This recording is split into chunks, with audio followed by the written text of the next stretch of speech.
Hello everybody, my name is Jonathan Arriabe and I'm a PT aid and fitness instructor for Core Physical Therapy in Anaheim Hills.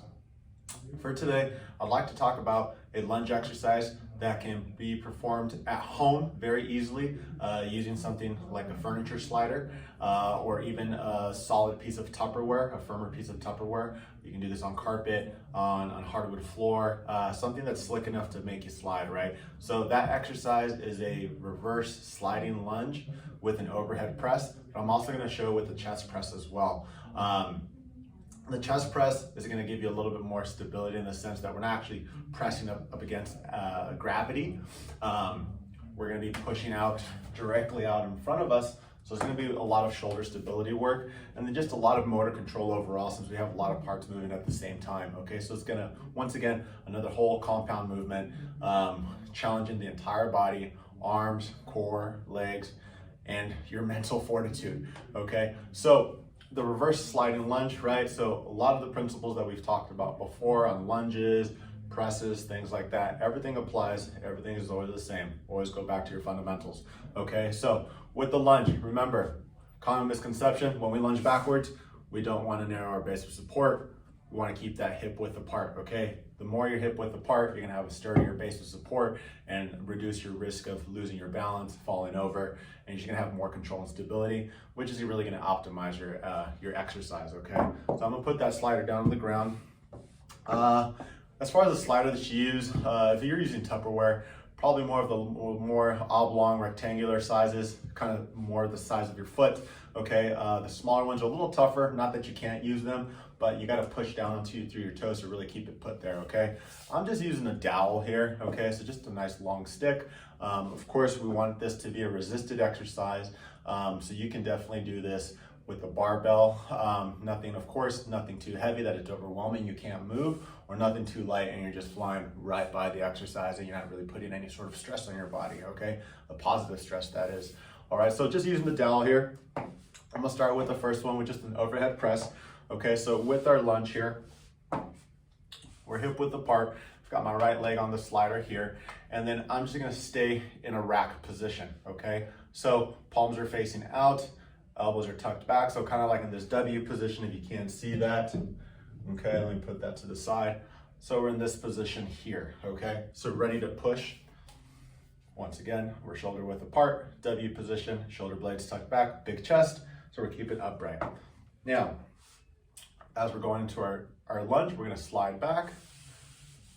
I'm gonna just do this segmentally, slide back, get good extension, and we're gonna let that back leg drop down. As you're coming down, we wanna be able to push up. As we come back up, pulling that bar right back down towards your chest. So think, in essence, kind of like a lat pull down. When you're up here, you're pulling it down to that big W position, okay? So here we go again, sliding back, pushing up, right back. Give you that side profile here.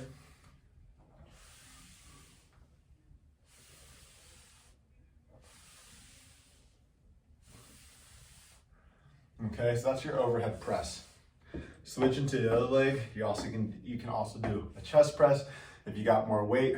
Very challenging on your pecs as well, but it's gonna be challenging on your shoulders since we don't want this weight to get pulled down, right? So we wanna keep that control. So going into the chest press, we're doing the same movement with the lunge, but now instead of going overhead, we're pushing out. If you wanna load up your biceps a little bit more, do an underhand grip and push it out, and you'll get a little bit more tension to the bicep, which is gonna help stimulate some strength and some growth even, okay? Because we're keeping things under tension for a longer time.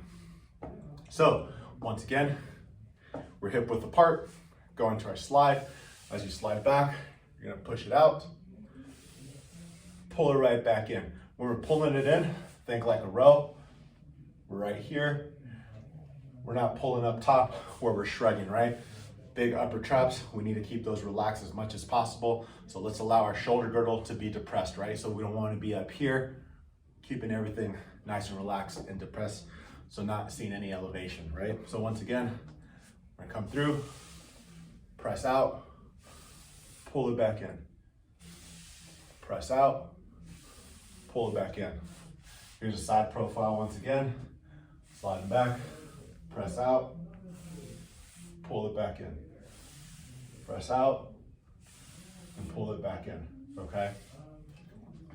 So that's your reverse sliding lunge with either an overhead press or a chest press. You can use a barbell, standard barbell. Your O bar is 45 pounds. If you have body bars that are a little less, feel free to use those. If you want to use a dumbbell, dumbbells in each hand, a kettlebell, whatever have you, something that's going to give you some resistance and some tension to really put that challenge on your muscles, okay? So once again, if you guys are interested on any of these things here, or you'd like a consult, come check us out. I myself am here in Anaheim Hills, and then my other colleagues are in Temecula, Fullerton, and in Orange. Feel free to go talk to them as well if they're a little closer to you. We're all very enthusiastic about helping you guys out and just making a nice, successful fitness journey, okay? Once again, my name is Jonathan Arriave. I'm looking forward to meeting you guys, and hopefully these videos continue to help you out. Halloween's around the corner, so get fit, stay spooky, and enjoy the rest of your day, guys. I appreciate your time. Thank you.